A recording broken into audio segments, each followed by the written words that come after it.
Thank God you're both alive.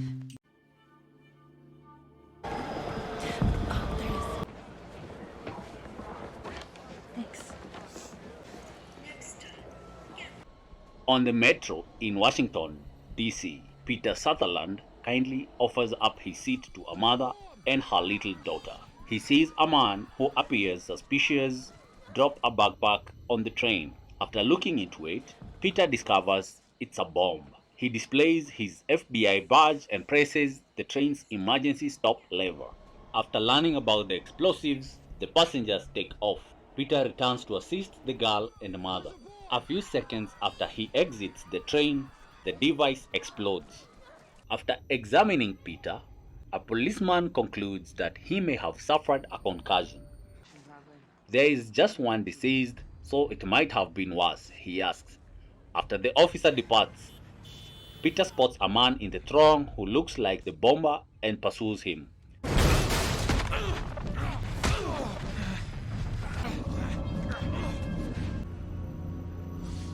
Doing a TED Talk? A year ago, I couldn't even get to.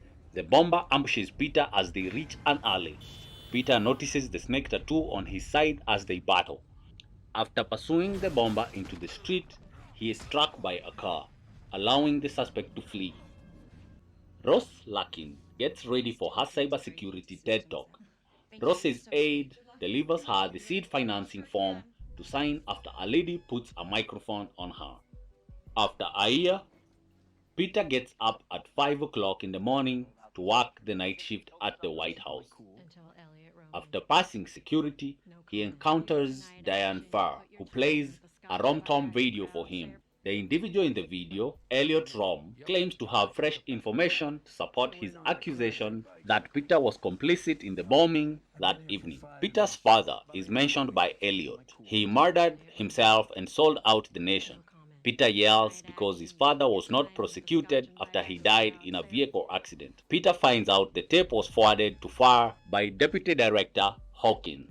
Everyone, including herself and the president, believes in him, she tells him. Farr has him practice the phrase, no comment. She reminds him of their agreement he will get better things if he pays his due in night action. Any advancement requires approval from both Dian and Hawkins. She hands him a file to annotate before leaving. When Peter gets to the basement, Ben Almora, the director of the Secret Service, informs him that the president has a pickup basketball game today. Even while he still wants Peter to join him in the Secret Service, Peter is unwilling to sacrifice himself for someone simply because they received more votes than someone else. Hawkins interrupts them, discussing with Peter a report that Dian gave him. Peter is expected to answer to both Hawkins and Dian. He advises Peter to hook up with someone else. Peter replaces the other agent on night action duty at precisely 8 o'clock. He begins reviewing the file that Dian sent him. After returning from their conference, Rose meets up with her aunt and uncle. They discuss her startup while she assists them with their possessions. That day, she was formally sacked by the board. Rose recounts the horrific incidents that resulted in the donors betraying her and the board dismissing her as they head inside for supper. Officially, she is bankrupt. Emma tells Rose that she is free to remain there for as long as she desires. They raise a glass to insolvency. Two individuals, Dale and Ellen, show up outside the house, brandishing firearms as Rose is in her bed. When she awakens, she hears Henry and Emma fighting. Electricity and mobile service are unavailable. As Rose walks down the corridor, she hears them warning ospreys and talking about a paper. No one in the White House can be trusted, and the nation is in danger. They make the decision to set everything on fire. Rose starts to doubt everything until Emma pulls a pistol on her. They are being attacked, but Emma can't tell her everything. Henry instructs her to phone the number from the neighbor's residence. Rose is told to flee. Rose flees out the back while Emma and Henry clean up the house. Henry is strangled by a neck wire that falls from above as he clears the stairwell. Emma defends herself after being attacked. Henry is strangled to death. Emma is shot in the chest by Ellen after she draws a pistol. From the front yard, Rose witnesses the sparkles and hears the shooting. After removing his disguise, Dale spots Rose. Running away, she breaks into the neighbor's house. In the kitchen, Rose picks up a phone and dials the number. The phone rings as Peter is working on the paperwork. As Rose attempts to provide him with the information he asked for, he responds and looks through a binder. She tells Peter all she knows, even if he tells her it's the incorrect number. He enlists her assistance and warns Hawkins and Farr about the threat facing Sidewinder and Gazelle. Peter promises Rose that he will assist her. She notices Dale carrying a flashlight as he approaches the home. Rose is quietly instructed on how to conceal by Peter. In order to view the hall, she places a mirror. She converses with Peter while hiding in the closet and keeping an eye on Dale. Peter wants her to fight like hell against Dale if he finds her when it looks like he is approaching.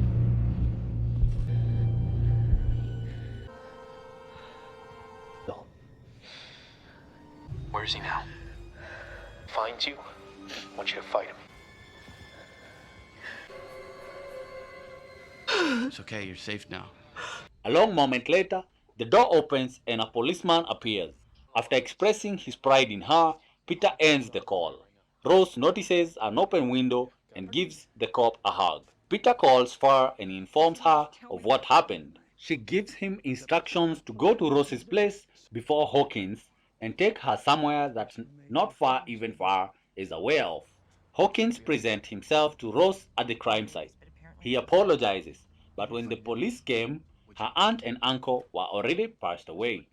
Hawkins, a White House employee, feels they can work together to solve the mystery. When Peter shows up, he gives Hawkins his orders. Hawkins' email has Farr's presidential authority. He promises Rose they'll buy her some clothing when she recognizes his voice. He will remove her from all of this. Rose taps her fingers once more as Peter pushes her away. Since he works with the FBI and they are visiting his flat, he responds to the inquiries as best he can. She inquires about the identities of her aunt and uncle, but he is unaware of them because he was unaware of them until now. His supervisor didn't want them to talk to each other, even if he did know. When they go to Peter's place, he informs her that they will have to have a debriefing the next day. In order to determine whether they are being monitored, he persuades her to give him her phone. He tells her to retrieve enough clothing for a few days from one of the closets. A binder containing newspaper stories regarding a traitor is discovered by Rose. She sees the White House clearance badge as he enters. He maintains that they have no idea where safety is, despite her want to travel somewhere secure. There isn't time for him to win her trust. He will, however, carry out his instructions to defend her with his life. They leave the apartment complex. Peter sees two persons following them as he and Rose head for their car. He gets into a brawl and swiftly overcomes his attackers. They came for Peter, but they had no idea who Rose was. Although Peter denies it, they say he attempted to blow up the metro last year. It is Rom Tom, not him, that they will believe. Believed to be robbing the men, Rose picks up their wallets as Peter demands her. All Peter needs are their licenses, and he instructs her to return them later. Until the FBI shows up, he makes the men wait.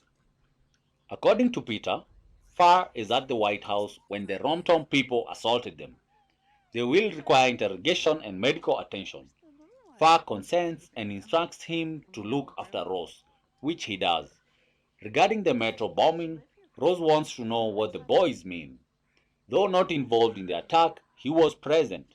He prevented it, and like his father, he is not a traitor. He affirms that his father was the subject of the binder she discovered. He was implicated, but before he could clear his name, he passed away in a vehicle accident. Rose queries why Peter answers the basement White House phone. He examines reports most evenings. Before her, he had received a call, although it was from the incorrect number. He wants her to keep low after noticing that they are being followed. He asks her It's okay, to you're safe phone now. night action and explain the situation to the agent on the line. Dale fires from his vehicle at them. When Peter sees that she is bleeding, he confirms that it is only from the glass. There is a vehicle chase with bullets. Dale is the man she knows from her aunt's place. After causing Dale to get into an accident, Peter makes his getaway. Using his friend's Airbnb account, Peter and Rose arrive. After securing the home, he tends to her injuries as she puts on the clothing she received. Peter reveals that they belong to his ex-fiancée, Zoe. While he works, he advises her to get some rest. He believes the assassin believes she knows or saw something and she fears they are pursuing her. In the debrief, she ought to tell them everything. He is told not to tell her what he does, but she still wants to know. At last, he informs her about night action. He knew nothing about her uncle or aunt who were agents. While Rose sleeps on the bed, Peter keeps an eye on the road and camera he installed in his home. Peter contacts Farr to inform her that someone has broken into his flat. Agents standing outside burst in. By the time the agents enter, the intruders had left. After watching the video, Peter grabs a screen grab of the man's hand's insignia ring. Peter brings Rose to Farr for a debriefing in the morning. Farr agrees when Rose begs Peter to accompany her, as it helps Rose feel more at ease. Peter consents to enter.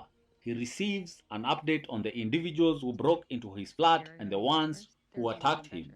Although he is forced to wait in the hallway, Hawkins reluctantly acknowledges that Peter will be present.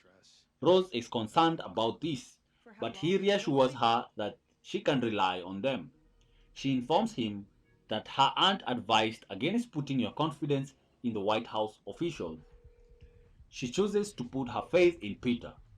If telling Farr and Hawkins the truth would result in her death, she will not do it. Hawkins closes the door behind her as she enters the room. While cleaning her home, a woman spots Dale and Ellen outdoors pretending to be a young couple with a kid. Ellen claims to be experiencing nostalgia for her childhood home as she shows Dale about the property. They converse when the woman welcomes them inside. The woman discovers that Ellen is lying after she makes a mistake in her tale. Dale kills her by strangling her from behind with a wire. They depart without the baby when Dale discovers what they were looking for.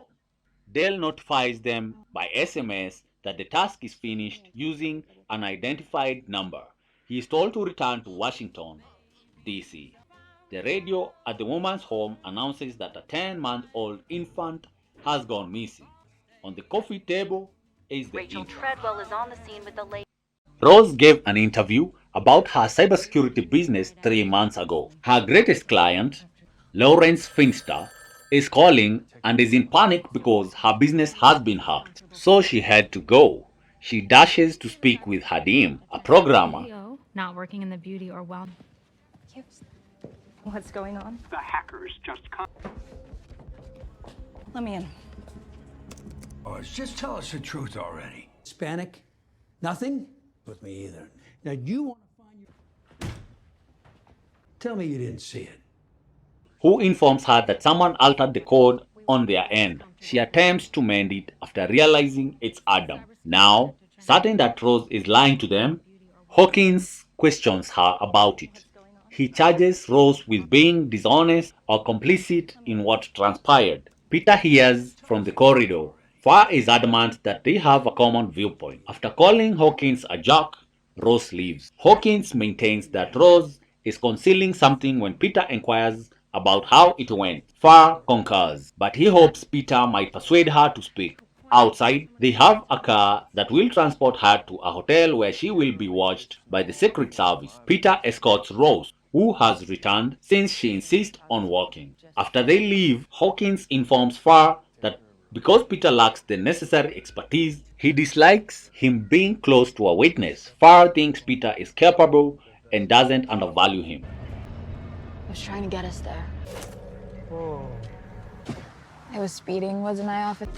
Thanks. He's fine. You get anything more out of her? No.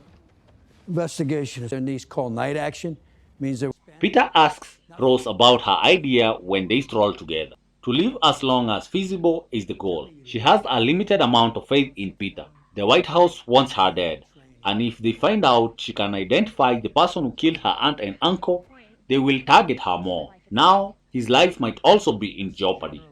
Peter shows her the room when they get to the hotel. He requests that she not be seen. She has a minibar. Agents are watching over her, and she can order anything from the room service. She has neither a laptop nor any book to read. She is simply unable to move. She advises her to practice her pool skills. Then, he tells her that the boys will come after her. He gets ready to depart since he needs to go to work. She is taken aback and questions whether this is a permanent farewell. He can't protect her as well as the Secret Service personnel can. She believes he did alright. He feels the same way. She offers him a hug and thanks him. Telling the agents to look after Rose, he departs. He passes a bookstall on his way to the lobby. He picks a couple and has them sent up to Rose's room via the front desk. Tell her they are from Peter, Peter requests. While driving, Ellen wonders what's in the bag they took. He is no longer as interested as he was once. They converse until a police officer stops them for speeding. He stops her before she can grab her pistol, insisting that she can take her ticket instead. Peter goes to Farr's office after arriving at the White House. Rose didn't tell him anything new. Farr provides a briefing as Hawkins, Almora, and Briggs Faster? What the actual fuck? Saw you at the house and can ID you. arrived. The Campbells were FBI agents who recruited foreign assets in the United States. They were working something off the books if Rose had called night action. Hawkins adamantly rejects Almora and Briggs' request for the Secret Service to intervene. He wants to give Rose another chance. Peter fears that she has already experienced enough trauma. Farr tries to reason with Hawkins after he lashes out at Peter. She ends the meeting but instructs Peter to look over the Campbell's documents and determine why they were singled out. She's prepared for him to do more, but he is concerned that he lacks clearance. He must do all in his power to protect Rose Lucky. Farr has been training him for a year, but up until today he wasn't sure why. Peter questions Liam about the screenshot of the ring he sent last night after discovering him in the basement. The Royal House of Yugoslavia's family crest is near the ring's insignia. He believes the original owner is a distant relative of the royal who was anointed. Liam is too busy to do additional study on it, but Peter urges him to. Peter is unable to tell Liam more since it is beyond his authority. Night action clocks Peter in. In the hotel room, Rose reads before going outside. Farr accepts her assistant's tea and takes Peter's call. According to Peter, Hawkins was the former FBI handler for Emma and Henry Campbell. They have been acquainted for years. Send her the files Hawkins worked on with the Campbells, and she instructs him to keep this between them. When the phone rings, Peter hangs up and returns to his job. Rose is on the other end when he responds. She called the number and was unable to sleep. She doesn't have anyone and needs to hear a voice. He supports her. They joke about and discuss night action phone calls. She wants to know what will happen to her next. He hopes he was aware. Ellen is in the hotel room with Dale. She opens the bag because she can't stop thinking about what's inside. Golden Week and an unidentified man called Dale. They want Rose killed by the pair. Wick and Mystery Man talk about Ellen and Dale. Rose and Peter discuss their prior goals over the phone. He observes that it's a good idea that she begins to nod off. She confides in him about her loneliness. He consents to meet her for breakfast after work tomorrow. Val's secretary, tells her about the squatters on her couch as she enters her office. Farr awakens Peter by kicking his shoes. He gives her the files and annotates those that may be related. Farr is delighted that he needs to meet Rose for breakfast which keeps him from sleeping. They are getting to know one another. When Peter walks into the hotel, he discovers that the Secret Service agents have left. Peter ascends the stairs to Rose's floor after the building's electricity goes out. That the country was in. Right, they say anything else? The drive? You're here. I'm formally trained in evasive maneuver technique. Hello?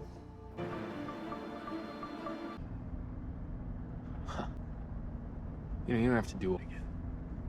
Okay, I promise. He finds Rose inside after clearing the hall. They both flee together as the door's lock is broken. Ellen knocks on Rose's door while pretending to be the housekeeper. Rose isn't there, she informs Dale. Dale fires at Rose after she spots him in the stairway. After firing back, Peter assists Rose in getting over the fence. A firefight breaks out in the conference room where they find themselves. Although Peter and Rose escape, Dale follows them. As Peter runs out of shots, they come up with a strategy to escape the situation and hide in a room while he smashes out the glass window pane. He collapses while standing on a glass ledge. In order to properly disperse her weight, she chooses to leap when he urges her to do so. They flee, just avoiding Dale after he blocks her fall. After changing her disguise, Ellen departs the motel.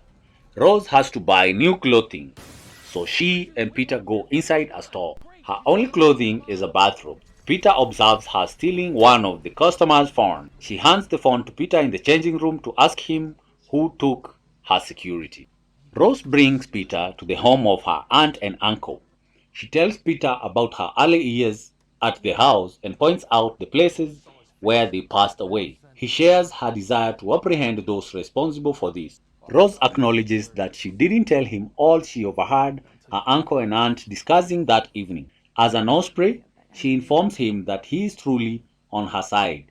She begins searching for what they have hidden. He advises her to recall what else they said by using her exceptional memory. She recalls her aunt telling her that it will happen in 7 days. That her uncle stated the drive in the woods rather than a drive is what they conclude. Go get clothes and shoes, he says. Hawkins goes to work. Peter reaches Rose's Uncle Ron's cabin in the woods with the car. The cottage was preserved by her aunt and uncle as a peaceful retreat. All he wants is to protect her until the FBI works things out. He vows that the stay at the hotel won't recur. They eventually reach the cabin. When Ellen and Dale goes back to the motel, she lets out a frustrated scream. He advises her to have some patience. She wishes she had his mindset since she dislikes losing. He loves her and she loves him unconditionally. Wick calls and gives them direction after they have intimacy. Despite having a fire for warmth, Rose and Peter's quest is intense.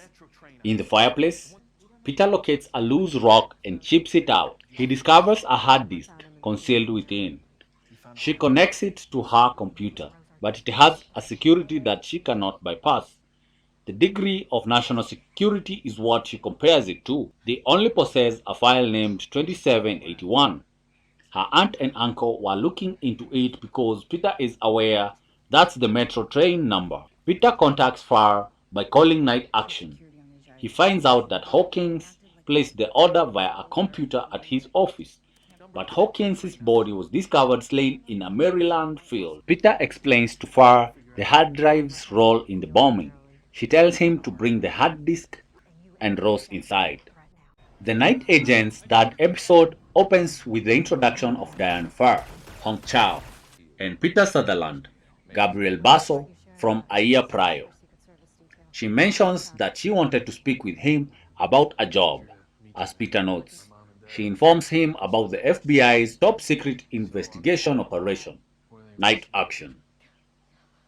Even though their investigation invariably entails issues of national security, it is none of her business to know what they look into. For the night agents, Dian wants Peter to answer the phone. He will report to both her and Deputy Director Jamie Hawkins, she explains, because it is a dual function. The assignments are then given to the agents who operate the phones. No, but director of the FBI.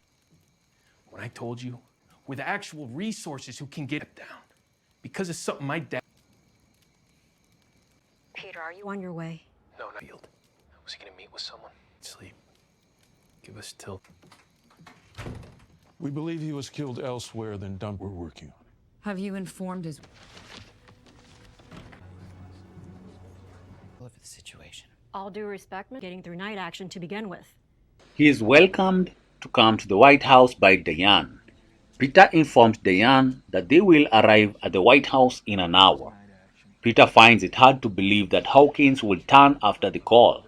He informs Dian that they will be entering the White House, which upsets Rose, Lucy Bochinan. The hard disk will not be turned over by her when she enters the White House. Rose says she could be giving the murderers important evidence, but Peter thinks they have the necessary tools. They talk about Hawkins' sexual orientation. According to Rose, her main argument is that they are unsure about the parties. Peter tells her that because he is a nobody in the White House, this is well above his position. He contends that the kids require protection from someone with real authority and money.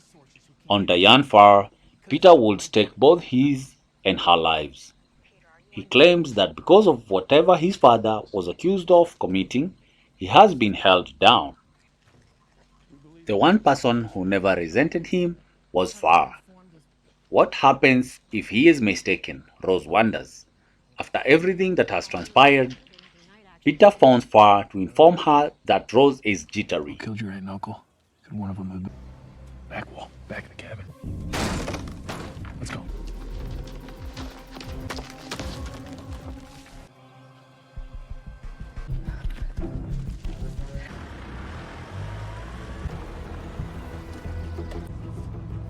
Yeah, that's it. Number me 2 to 1. I got the plate. Consider all the angles, okay? Hawkins for protecting me. How does Miss Larkin were supposed to get here earlier today?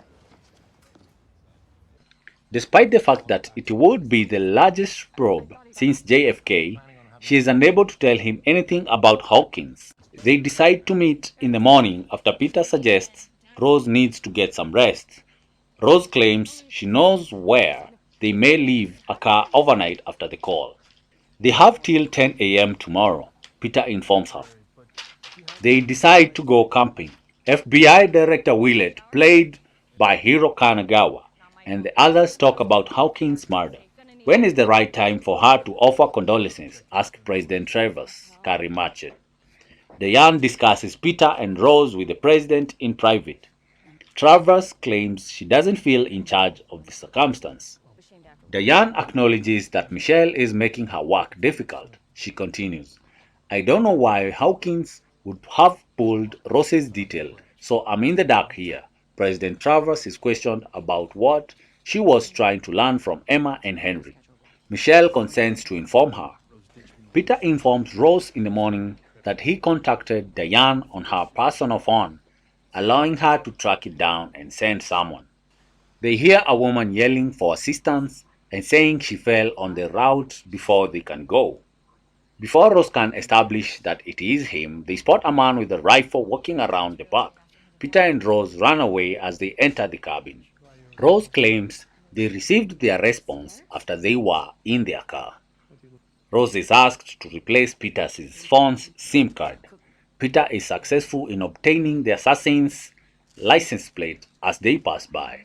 Rose and Peter debate if Dian is a traitor. Rose suggests they should go after thanking him for keeping her safe. Status?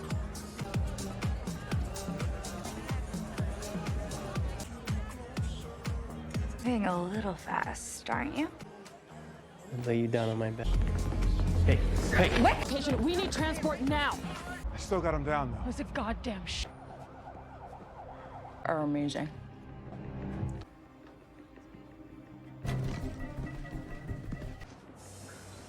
I'm alive. Say to ease your mind.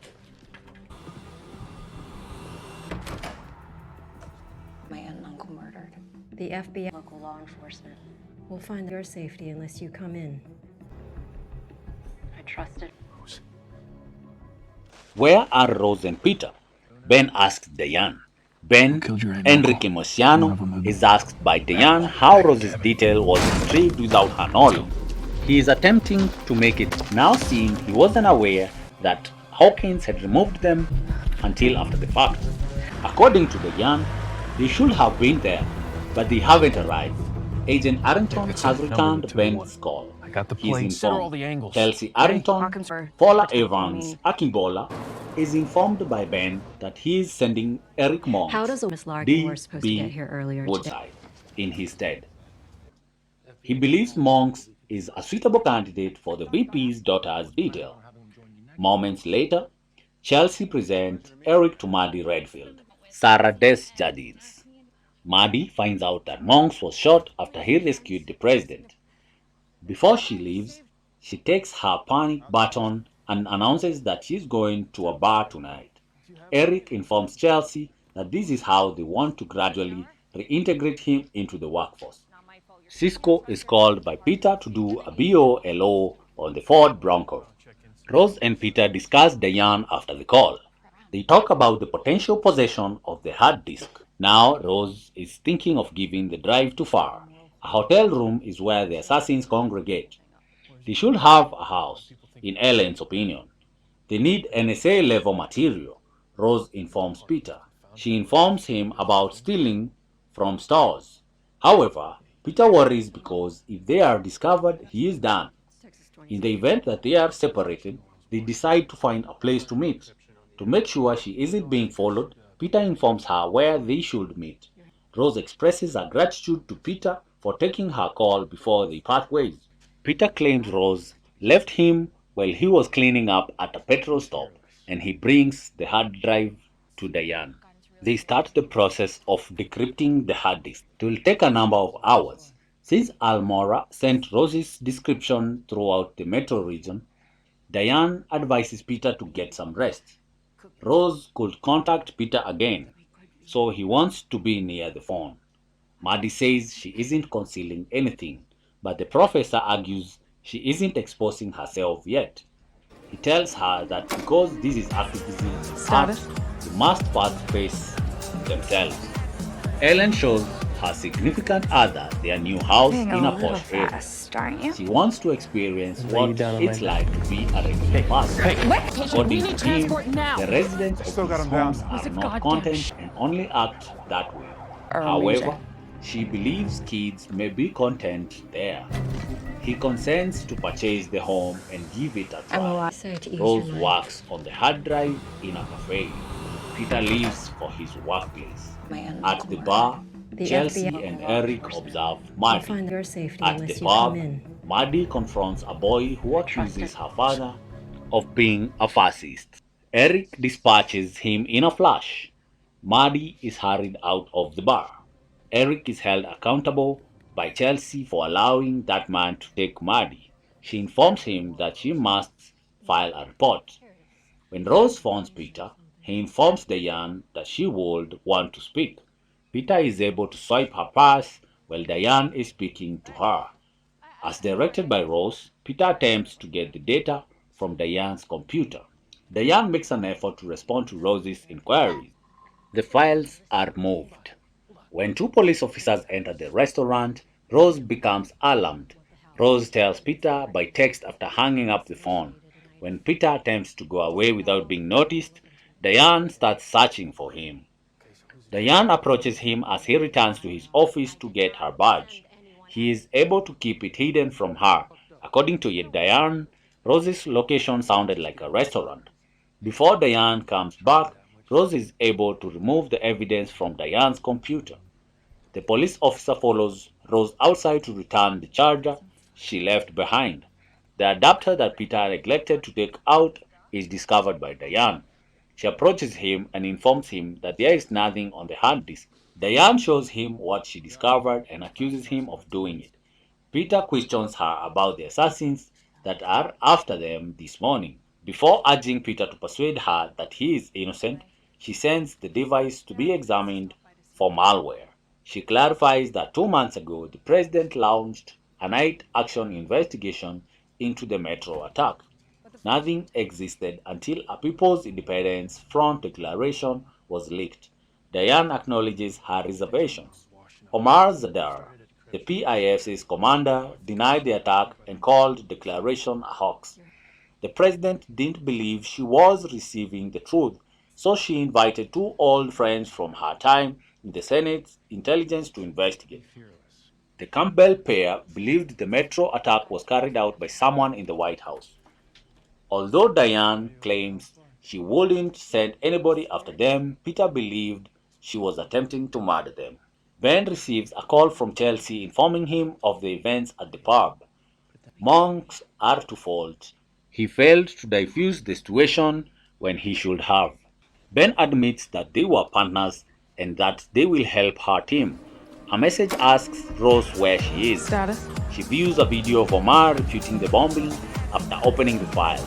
What will happen in 5 days? Rose Being a wonders. little fast. An aren't old you? buddy who owes Lay you Chelsea down a on my favor bed. catches up with her. Hey, She's curious We as need to why transport Eric now. was given the Still got him down. responsibility He's a of watching goddamn Maddie. Maddie displays her Amazing. drawing to her lecturer. She feels that her father is preventing her from moving on. She must paint I'm it, alive. he urges her, since it is amazing. Maddie informs Chelsea that she is working on her artwork. The She FBI also shares with her Harper's find your safety invitation unless you to come view in. a few of the pieces on exhibit. Maddie is upset when she finds out that her father will be visiting tomorrow. Chelsea is adamant that they will overcome it together. Beneath the blueprints, Rose discovers concealed envelopes. After writing down the address, she opens the door for Peter. The fact that Diane is with him surprises Rose. Diane maintains that she will tell her the truth about her aunt and uncle and that she did not attempt to have her killed. A message about getting closer to Maddie is sent by the professor. The message reaches the man with the tattoo. In conclusion, Maddie Redfield, Sarah Desjardins, the daughter of the US President, was under the protection of Agent Chelsea Arrington, Paula Evans Akingbola, a member of the Secret Service. Another agent, Eric Monks, D.B. Woodside, has been assigned to the investigation by Arrington's supervisor, Ben Almora. Eric Monks, who was recovering from addiction, was shot while defending the former president. They now wish to gradually transition him into a simpler position. This task made Arrington unhappy because Eric's approach differs greatly from her own. Unlike a national president, Maddie is an emotional adolescent girl. Eric stumbled just as Maddie was going to be attacked at a pub. Maddie needed to be escorted to safety by Arrington. Even when Arrington told Ben about the event, Ben insisted on hiring Eric. In contrast, Maddie was becoming close to her art instructor at school. Her art instructor was emailing the person who bombed the metro a year earlier. It was discovered at the end of the episode. He had a tattoo of a rattlesnake on his side. The Night Agents' third episode opens with the introduction of Diane Farr, Hong Chow, and Peter Sutherland, Gabriel Basso, from a year prior. She mentions that she wanted to speak with him about a job. As Peter notes, she informs him about the FBI's top secret investigation operation, Night Action. Even though their investigation invariably entails issues of national security, it is none of her business to know what they look into. For the night agents, Diane wants Peter to answer the phone. He will report to both her and Deputy Director Jamie Hawkins, she explains, because it is a dual function. The assignments are then given to the agents who operate the phones. No, but director of the FBI. When I told you, with actual resources who can get it down. Because of something my dad... Peter, are you on your way? No, not field. Was he gonna meet with someone? Sleep. Give us till... We believe he was killed elsewhere than Dump we're working on. Have you informed his... Of the situation. All due respect, getting through night action to begin with. He is welcomed to come to the White House by Diane. Peter informed Diane that they will arrive at the White House in an hour. Peter finds it hard to believe that Hawkins will turn after the call. He informs Dian that they will be entering the White House, which upsets Rose, Lucy Bolchinan. The hard disk will not be turned over by her when she enters the White House. Rose says she could be giving the murderers important evidence, but Peter thinks they have the necessary tools. They talk about Hawkins' sexual orientation. According to Rose, her main argument is that they are unsure about the parties. Peter tells her that because he is a nobody in the White House, this is well above his position. He contends that the kids require protection from someone with real authority and money. On Dian's far, Peter would stake both his and her lives. He claims that because of whatever his father was accused of committing, he has been held down. The one person who never resented him was Farr. What happens if he is mistaken? Rose wonders. After everything that has transpired, Peter phones Farr to inform her that Rose is jittery. Who killed your aunt and uncle? Could one of them have been back wall, back in the cabin? Let's go.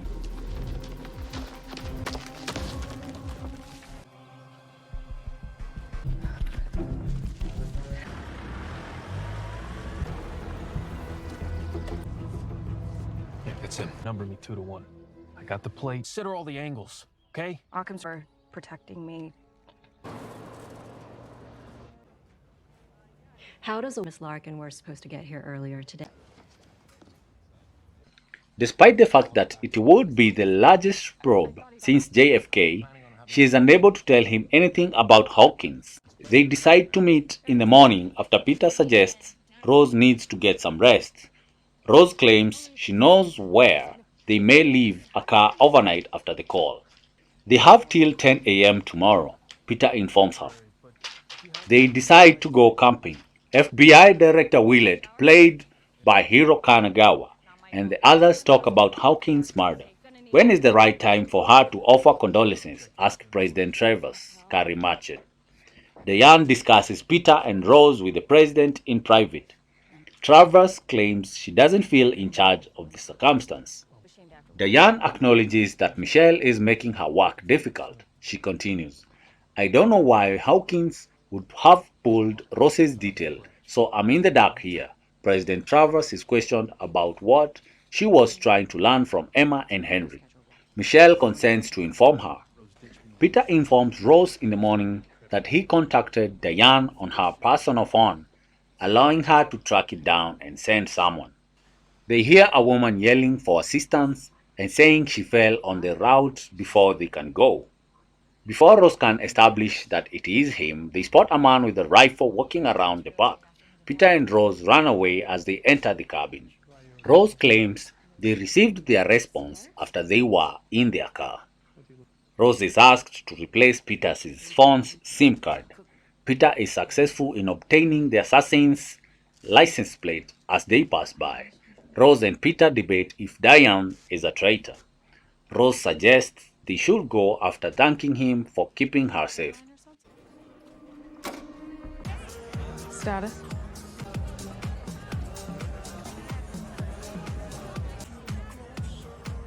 Moving a little fast, aren't you? I'll lay you down on my bed. Hey, hey! Wait! Patient, we need transport now! I still got him down, though. It was a goddamn Are amazing.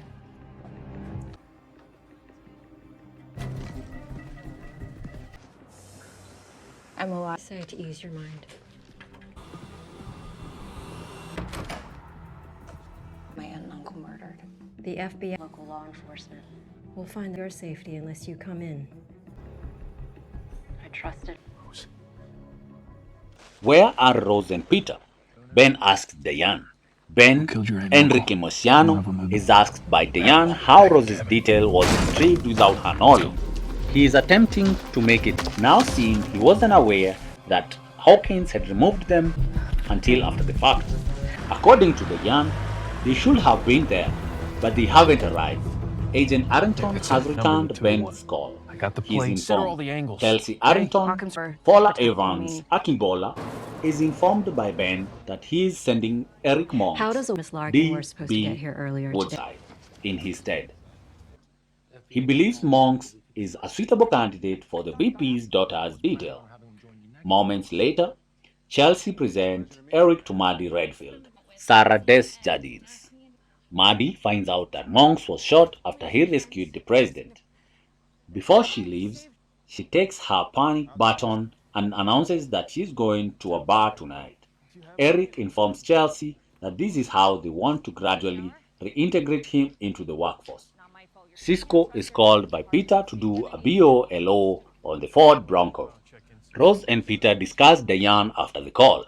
They talk about the potential possession of the hard disk. Now Rose is thinking of giving the drive to Far. A hotel room is where the assassins congregate. They should have a house, in Ellen's opinion. They need NSA-level material, Rose informs Peter. She informs him about stealing from stores. However, Peter worries because if they are discovered, he is done. In the event that they are separated, they decide to find a place to meet. To make sure she isn't being followed, Peter informs her where they should meet. Rose expresses her gratitude to Peter for taking her call before they part ways. Peter claims Rose left him while he was cleaning up at a petrol stop, and he brings the hard drive to Dian. They start the process of decrypting the hard disk. It will take a number of hours. Since Almora sent Rose's description throughout the metro region, Dian advises Peter to get some rest. Rose could contact Peter again, so he wants to be near the phone. Maddie says she isn't concealing anything, but the professor argues she isn't exposing herself yet.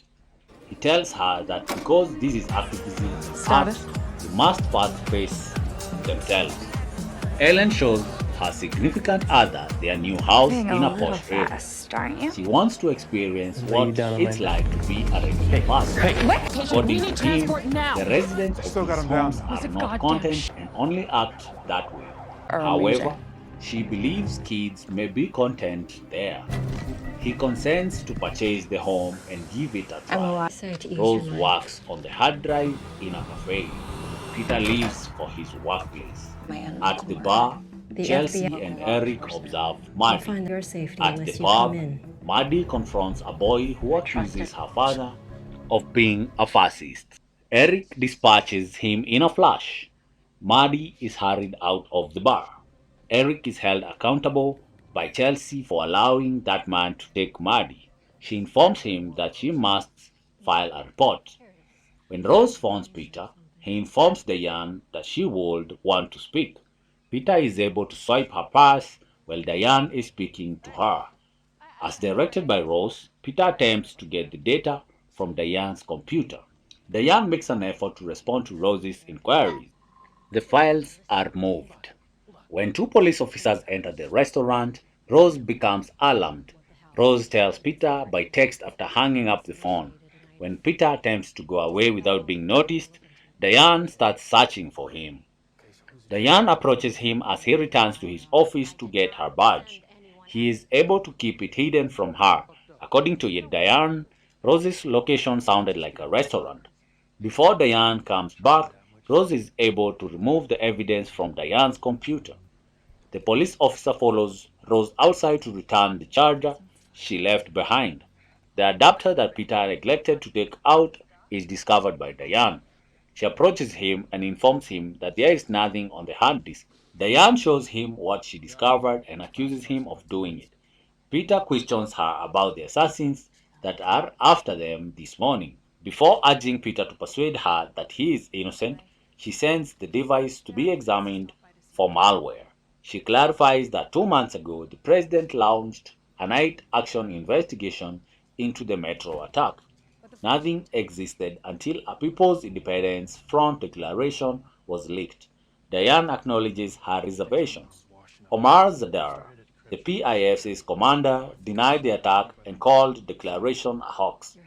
The president didn't believe she was receiving the truth, so she invited two old friends from her time in the Senate's intelligence to investigate. The Campbell pair believed the metro attack was carried out by someone in the White House. Although Diane claims she wouldn't send anybody after them, Peter believed she was attempting to murder them. Ben receives a call from Chelsea informing him of the events at the pub. Monks are to fault. He failed to diffuse the situation when he should have. Ben admits that they were partners and that they will help her team.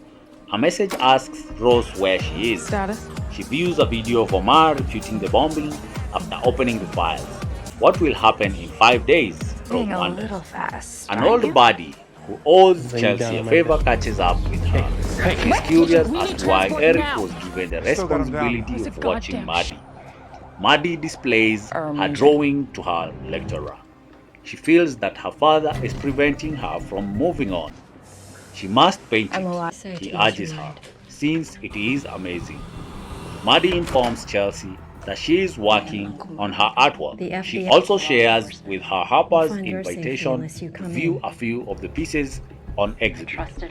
Maddie is upset when she finds out that her father will be visiting tomorrow. Chelsea is adamant that they will overcome it together. Beneath the blueprints, Rose discovers concealed envelopes. After writing down the address, she opens the door for Peter. The fact that Dian is with him surprises Rose. Diane maintains that she will tell her the truth about her aunt and uncle and that she did not attempt to have her killed. A message about getting closer to Maddie is sent by the professor. The message reaches the man with the tattoo. In conclusion, Maddie Redfield, Sarah Desjardins, the daughter of the US president, was under the protection of Agent Chelsea Arrington, Paula Evans Akingbola, a member of the Secret Service. Another agent, Eric Monks, D.B. Woodside, has been assigned to the investigation by Arrington's supervisor, Ben Almora. Eric Monks, who was recovering from addiction, was shot while defending the former president. They now wish to gradually transition him into a simpler position. This task made Arrington unhappy because Eric's approach differs greatly from her own. Unlike a national president, Maddie is an emotional adolescent girl. Eric stumbled just as Maddie was going to be attacked at a pub. Maddie needed to be escorted to safety by Arrington. Even when Arrington told Ben about the event, Ben insisted on hiring Eric. In contrast, Maddie was becoming close to her art instructor at school. Her art instructor was emailing the person who bombed the metro a year earlier. It was discovered at the end of the episode. He had a tattoo of a rattlesnake on his side. Rose came up with the excellent idea to retrieve all the critical data from the hard drive in the third episode of The Night Agent. Peter secretly accessed the data monitoring room while Diane Farr was far away and gave Rose access to all the data. But Diane caught him. Peter convinced her that he and Rose were both suspicious of Farr and all White House employees, which is why they were each attempting to learn the truth independently. Farr insists on meeting with Rose so that she may tell her the whole truth about her uncle and aunt. Yeah. A flashback to 2 years ago when Eric defended the president from an assassination attempt and was shot in the shoulder opens episode 4 of The Night Agent. Eric's painkiller addiction is under control 2 years later. He's being harassed by Arrington, who storms into his room to look for narcotics. Eric offers to be her tutor and reassures her that everything is clean. Arrington declines his offer because he believes he is performing the work for the wrong reasons. Eric Monks, a former president's security officer, took a gunshot, saving the president during a conference 2 years ago. Since then, a video of him getting shot has gone viral, and he has received widespread praise. Monks was not without shortcomings either. He was addicted to painkillers after being shot and was sent to a rehabilitation center, which he didn't like. He wants to make sure that Maddie is completely secure because he has a duty to protect her from a possible assassination attempt. Nevertheless, Maddie began to approach the art instructor, who was trying to get her to come to his house. In spite of all the safety measures, when Farr disclosed everything about Campbell's true identity, Rose began to trust her.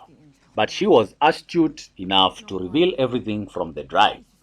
Farr urged Peter to take extra care of her and agreed to let her manage the trip. To show you. How's it coming? You do? Yeah. The brushstrokes, Maddie. Rose began discussing Omar Zadar with Peter as far left. Although he denied any connection in the metro assault, Peter informed her that Zadar was the PIF's head and was thought to be responsible for the bombing of the subway last year. Rose had learned the whereabouts of someone who had once been an engineer for the Campbells from the hard drive. An elderly woman called Lona first denied Peter and Rose entry to her home once they reached the designated spot, but she later identified herself as the engineer they were looking for.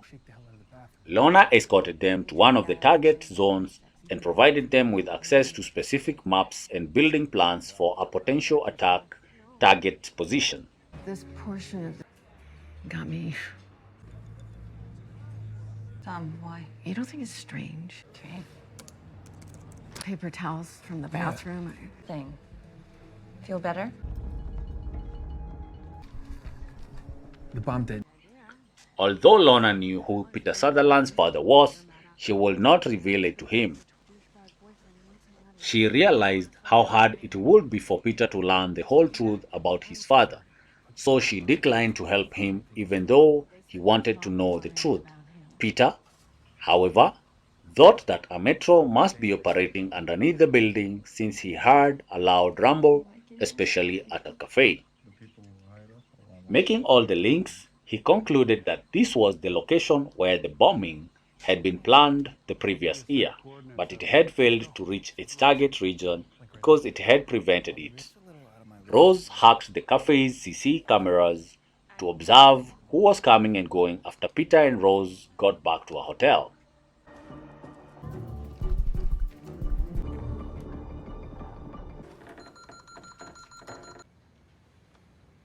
Their shoes before coming inside. Hold on. Go F yourself. After breaking into a house, the assassin duo of Ellen and Dale began discussing Ellen's aspirations for a family with Dale, implying that the deadly mission wasn't exactly something they wanted to do, but rather that it was necessary for them to survive or out of patriotism. However, when they frightened someone, they never took pride in their actions. Even yet, Ellen had many ideas of leading a normal life as a regular lady in love, but since they were descended from a crooked family, their wishes would never come true. Dale's phone rang in the meanwhile, and he was given the task of killing Lona, who had just talked to Rose and Peter. Since Dale and Ellen were specialists, they finished the task. Rose kept watching the CCTV footage and discovered a woman who had been sitting at the table and chatting to herself for 5 hours. Peter recognized her as Arrington, a Secret Service agent, but he didn't know who Arrington's boss was. Finally, her employer, the vice president, arrived at the college dorm where his daughter was enrolled.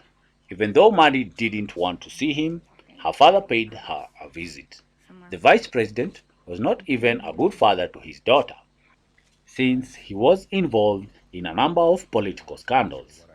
Due to her father's identity, Maddie was afraid of him and detested constantly having security guards around, but she had a unique bond with Arrington. Maddie couldn't thank her enough for always being there for her, and Arrington couldn't keep her out of her sight. The Night Agent's 5th episode opens Chelsea attending a Secret Service conference 4 years earlier. Everyone is reminded by Ben Almora and Rick Marciano of the value of making no mistakes. In the real, Chelsea Fowler Akingbola spots her mother Brittany, Erica Grumble. After their final talk, Chelsea had no idea if she would show up at all. Why would Brittany want her daughter to risk her life for a nation that doesn't care about her? Still, she has faith in Chelsea. Vice President Redfield, Christopher Shea, and Maddie Sarah Desjardins are still at odds in the present. He laments that she isn't receiving a true education and is simply receiving a semester of art classes. In order to support Turner's Senate campaign, the vice president asks Maddie to accompany him back to Wisconsin the next week.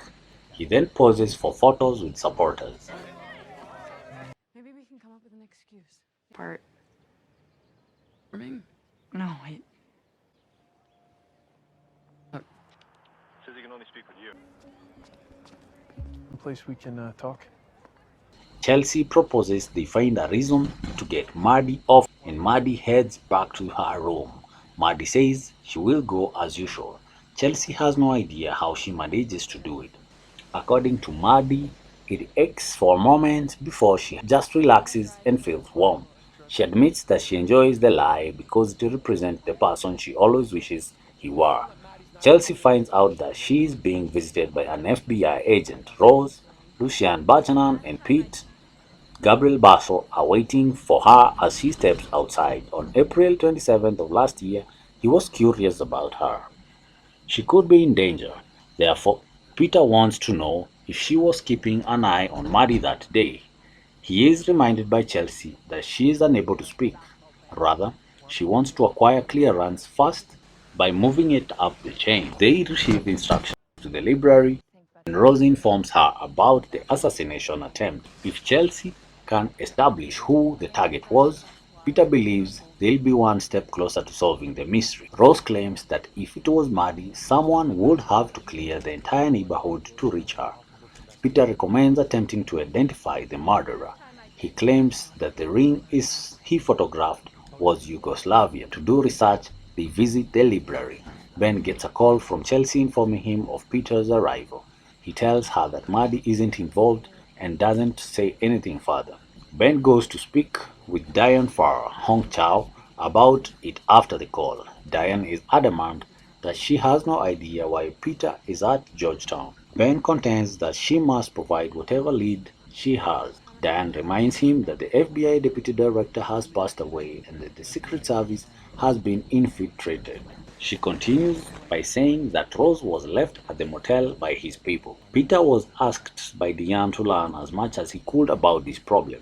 Dian believes it is none of Ben's business unless he has something to conceal. According to Ben, the president and vice president are on their way and will want to know whether Sutherland got the idea. I already went through all of his files. Treat him like a Father of something. my husband. And no more answers. Just more questions. What if they are right? Because the truth is,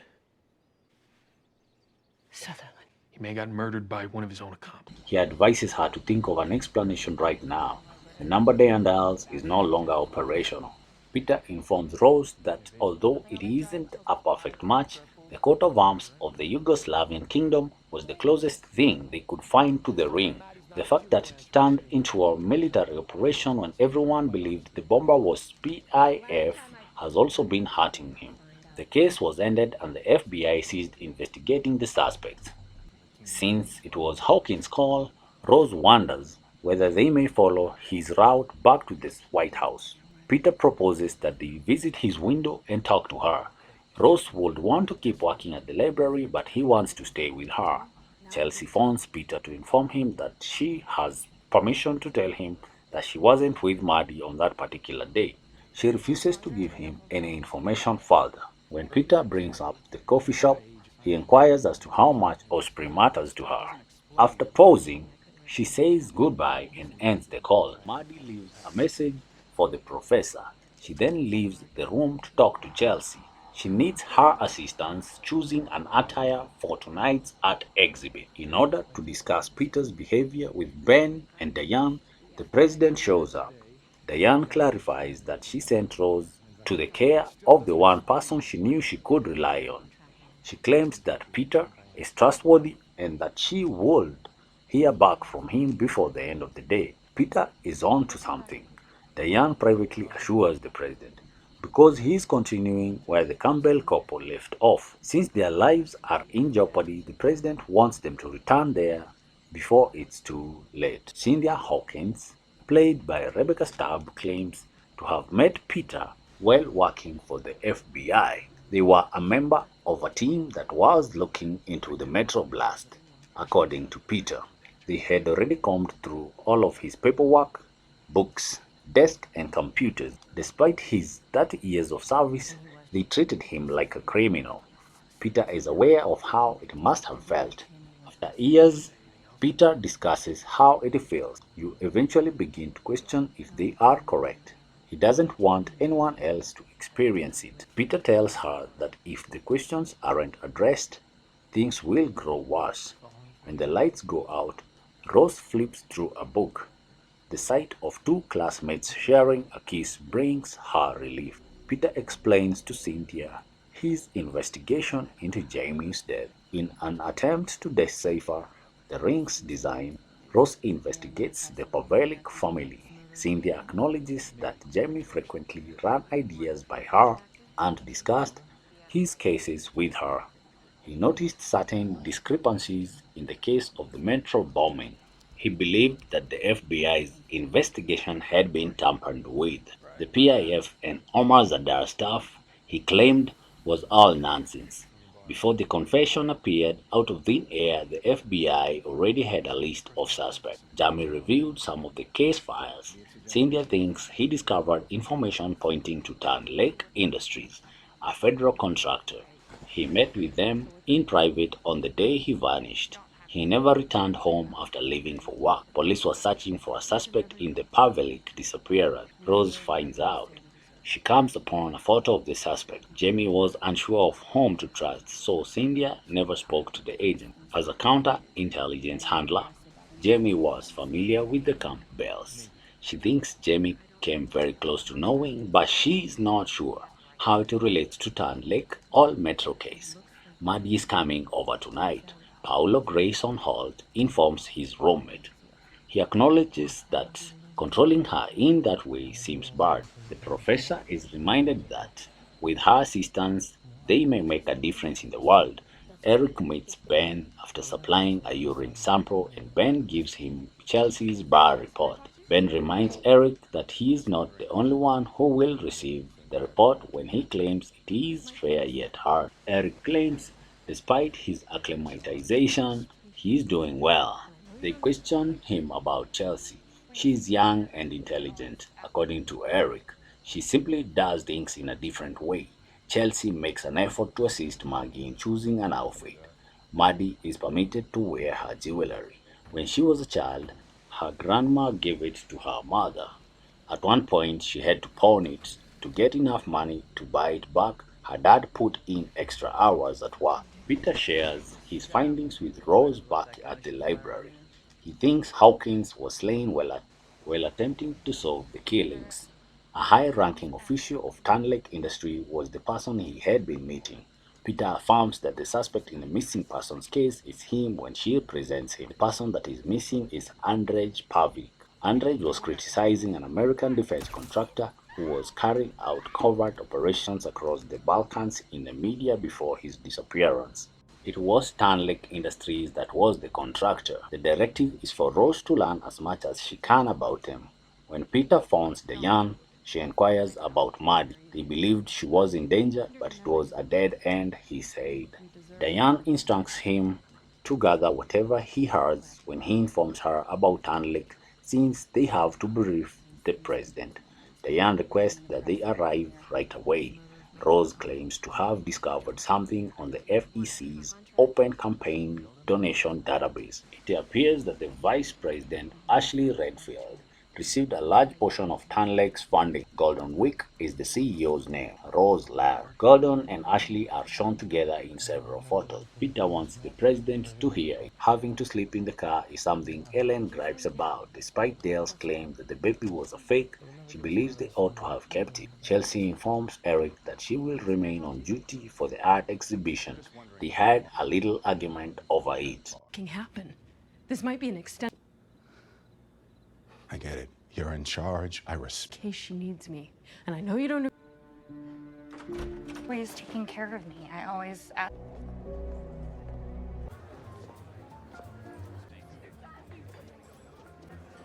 Copy that. She tells Eric before she leaves that if she didn't want to give him another opportunity, he wouldn't be there. Maddie takes Chelsea to the art exhibition. Maddie says She is heading to the bathroom after talking to Harper. Peter and Rose are spotted by the assassin. They start to follow them in their car. The bathroom is empty when Chelsea goes to check on Maddie. Maddie will return shortly, according to the statement on the mirror. Maddie's disappearance is revealed to Eric and the others. They have a few hours before it turns into a national emergency. Maddie tells the professor when they first meet. Chelsea searches for her with the crew. Eric attempts to assist her. He says he saw a shift in Maddie's relationship with the professor. Chelsea is looking for his address.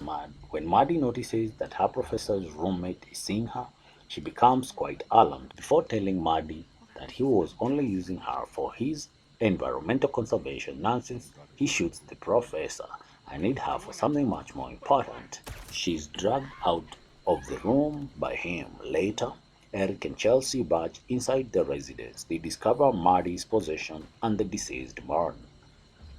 The Night Agent's sixth episode opens with Ellen, Eve Hollow, and Dale Phoenix Rye discussing how they drowned a guy 2 years prior. For the first time, Ellen had higher expectations. Dale assures her that they never pass judgment, they only carry out orders. Dale questions whether she found this to be too much. After giving him a kiss, Ellen asks him to teach her everything. Dale instructs her to discuss the man's ring as evidence when she picks it up. She claims it is now theirs after placing it on Dale's finger. Peter and Rose are followed in the present by Dale and Eli. He adds they must make sure they stay on the correct course because the White House is 2 miles away. Rose Larkin, Lucian Buchanan, and Peter Sutherland, Gabriel Basso debate what they ought to say to the president. However, Rose will not be taken in by Peter. Someone else is dealing with the vice president at the White House since he is not permitted to have pulled her Secret Service detail. He will instead report their findings to the president. She can assist him with protection when she has been briefed. Peter then makes an effort to determine if they are being followed. According to Peter, it's most likely a false alarm. Dale informs Ellen that they will require a new vehicle. Chelsea Arrington, played by Fola Evans Akingbola, is still trying to find Maddie. Maddie doesn't have time for the lab geeks to get out the test tubes, according to Eric D.B. Woodside. Maddie is explained to Vice President Redfield, Christopher Shea. He believes she simply fled elsewhere. The professor's murder is reported to the Vice President. When Peter brings Rose to Cisco at his alarm, he grudgingly calls off their date. In the event that they need to escape, Peter consents to leave them his car. Since it will benefit both of them, he asks Rose keep anything from Cisco. Cisco claims that next week his date offered him another opportunity. Chelsea and Eric make an effort to find out more about the professor's activities. He tells Chelsea that she is not to blame for this. Eric explains that sharing information with your spouse is preferable to keeping things to yourself for this profession. They come across many drawings of a man who has a tattoo of a snake on his side. Chelsea believes she had already noticed the pattern in Maddie's room. She learns about Ben Almora's arrival. Since Eric now owns the investigation, Ben and Rick Marciano encourages Chelsea to return home and recuperate. Ben claims she was in control and Redfield demands a scalp. Despite Eric's attempt to protect her, even though Eric is still in charge of the inquiry, Ben finally consents to let Chelsea stay. Since Dian is now busy, Valerie Jessie Ling escorts Peter to her office in the White House. Rose responds that she and Peter aren't dating when Cisco brings up his date and offers to go on a double date. Cisco confesses they were roommates at Quantico. Rose is only aware of Peter's father and Zoe's father. According to Cisco, it is significant sharing for Peter. He claims that when things become difficult for Fox, Zoe left. Cisco responds that they warned Kevin of their rightful instructor when she inquires about him. He explains to her how it went and how they take advantage of Kevin to boost. Dale admits to Ellen that he was considering having a child. He acknowledges that violence permeates our existence. Therefore, it would be pleasant to have a change of pace and build a life together. People like them shouldn't be allowed to have children, according to Ellen. For hurriedly apologizing, Ellen claims he can't get a good night's sleep with her and now wants to get her pregnant. Dale acknowledges it was foolish. Rose learns more from Cisco about his relationship with Peter and his decision to quit out. Because Chelsea feels Eric tried to get at her with Ben, they dispute. However, Eric disputes it, stating that the only thing is to find Maddie. She is reminded that they are partners by Eric. Chelsea claims that she has always taken care of herself and had high expectations of other people. She finds a new leaf brochure while searching Maddie's secret cache. She declined an invitation to a meeting from a boy. They learn that Paulo is one of the New Leaf's DC's leaders. They locate the man in the sketch as they go through group photos. Finding out that Rose wasn't with Peter makes Dian unhappy. When they were done talking, she had Val investigate Tanlik. The majority of the private military companies' operations are conducted abroad. According to Peter, they believe Tanlik, which placed the blame on the PIF, staged the metro bombing as a false flag. The hard drive's data indicate that the explosion was intended to kill somebody above ground. Dian questions whether Chelsea lied to him when he informs her that she wasn't shielding Maddie. Peter finds out that Maddie was kidnapped. He claims that unless Wick was informed by someone in the White House, he would not have been aware of night action. Peter fears that there will be another attack. When Dian feels in Travers, she wants him to be present. He suggests that his body bring Rose and the drive, but he demands that everything be kept under wraps. In order for them to access the FDR tunnel, Dian requests that his trooper friend drop her off at the loading zone. Peter phones Rose to inform her that Farr is aware of it after Dian leaves the room. She is aware that Rose is currently with a trooper. Dian informs Wick over the phone that they are aware. She recommends that Peter be placed under custody until they figure out how to separate him. He will inform his colleagues about Rose lacking. Rose is told by Peter to delete her SIM card and come to the dock to see him. Before an automobile slams past them, Dale receives the green light. The tracker still has them, so it's alright, he adds. Peter encounters Liam while attempting to flee after discovering his badge is no longer functional. He takes his badge and puts it to use. Other agents then come after him. While the agents look for him and inquire as to whether he is aware of the tunnel, Peter hides. Rose and Cisco become aware that the murderers are pursuing them. They are lost by Cisco. Peter attempts to use the tunnels to get away. Cisco chooses to drop off Rose since he believes they are using the car to track her. He'll entice them away from her and call for reinforcements. Dale notices right away that she has left. Rose makes her way to the dock as Peter manages to go outdoors. Before he gets hit by another car, Cisco makes a help call. Ellen approaches and fires at him. A conflict starts as Dale pursues Rose. When Peter gets there, he attacks him. He shouts for Rose to leave the area. Dale draws a pistol when Rose strikes him with a stick. Peter makes sure he misses by grabbing it. Peter wants to contact the police, but Rose wants to shoot Dale once they have him at gunpoint. By the end, Dale mocks her by claiming that her aunt was bleeding. After Rose strikes him and Peter discovers his gun is empty, the altercation resumes. Peter kills him by choking him. He needs Rose's aid getting up. The VP meets Dian, who wants to take advantage of Maddie's abduction because Rose and Peter are watching him. Redfield claims his daughter isn't a diversion. Despite Dian's argument that they need one, Dian says she's attempting to save his life. They will have to discredit Peter if they are unable to keep him quiet. In order to retrieve Dale's body, Ellen dashes into the ocean. Rose explains to Peter how they were being monitored and what Cisco was attempting to do. They visit a boat that belongs to one of Peter's dad's friends. Before Ben is given the name of the potential suspects, Eric informs him of what they know. Dian gets the vice president ready to address the press. Rose tends to Peter's injuries. They hear Ashley's remark to the press regarding Maddie's disappearance. Ashley says Peter is a subject of interest. Junior.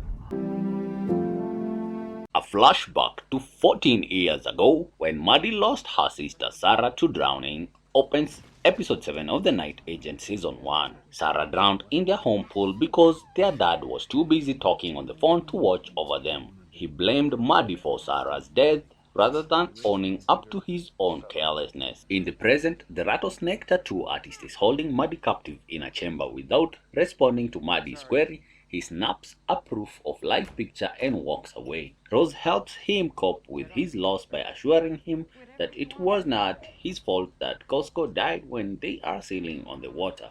Rose urges Peter to fight, even though he is on the verge of leaving everything behind and sailing somewhere else.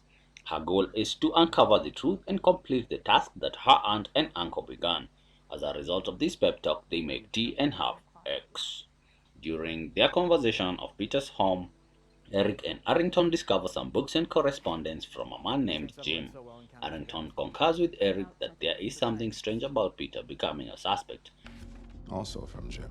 I get Guy knows where Sutherland might disappear to. Us know about Sutherland that they're not telling us. And cancel tomorrow's meeting. Maddie? Not yet, but she has to be. Might be his way of. So what? Came in. For all I know, he's holding the Larkin back your entire political career, Michelle. But because I believe in you. Since Peter is not implicated by the evidence, they choose to pursue their first lead. The president talks with Farr about Peter in the White House. Farr tells her that Peter arrived last night to declare his resignation from their company. She claims that Peter is holding Rose prisoner and must have kidnapped Maddie in order to use her as leverage to learn more about his father. The president queries whether hiring Peter was a poor decision on her part. Farr snaps at her, accusing her of being there from the beginning. The president informs her that although she believes in her, she doubts her ability to assess Peter. Farr acknowledges that she made a mistake but promises to correct it. She is asked to stand back from the lawsuit by the president. Eric and Arrington pay a visit to the New Leaf, an environmental non-government organization formed by Paolo, Maddie's instructor. They find out that Paolo had discussed his intention to include Maddie in their group with one of the employees. Additionally, the employee informs them about Matteo, the man who has a tattoo of a rattlesnake. Although he was Paolo's lover, he has been absent for weeks.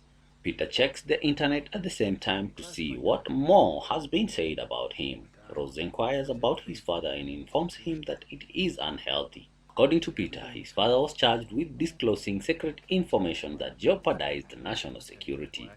When Rose questions why he joined the FBI while knowing his father was innocent, Peter responds that it was because his father instilled in him a sense of trust in the agency. He wanted to know the truth too. After deciding on a course of action, Ross recommends that they examine the FBI system's Metro Booming case files using Liam's badge.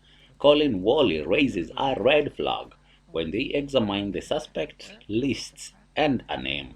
Rose claims that in order to learn more about Colin, they are unable to hack the county's data. To learn more, they will need to go to the Public Records Office. Weeks, Farr, and the Vice President meet on the opposite side. The kidnapper's demand was sent to Weeks along with a video showing Maddie in distress. In 2 days, he wants the Vice President to admit that he plotted the Metro attack and then covered it up. Farr says that is not a possibility, but the Vice President is willing to do it and then later denies it.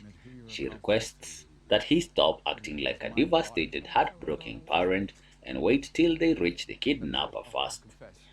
Another concern is that if Maddie returns home safely, she may cause trouble.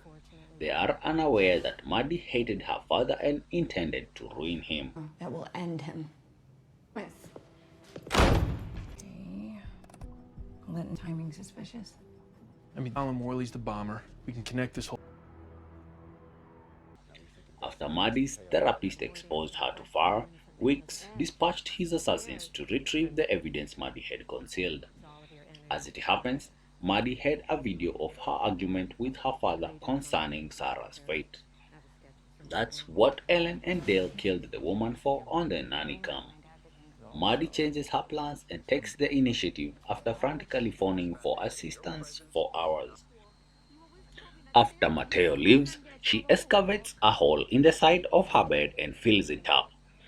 Paolo was taking advantage of her, Matteo informed her. Maddie thinks she can assist Matteo in destroying her father because he wants retribution. She shares the video with him, but Matteo returns and informs her that the woman in that house was murdered and that the video is no longer available.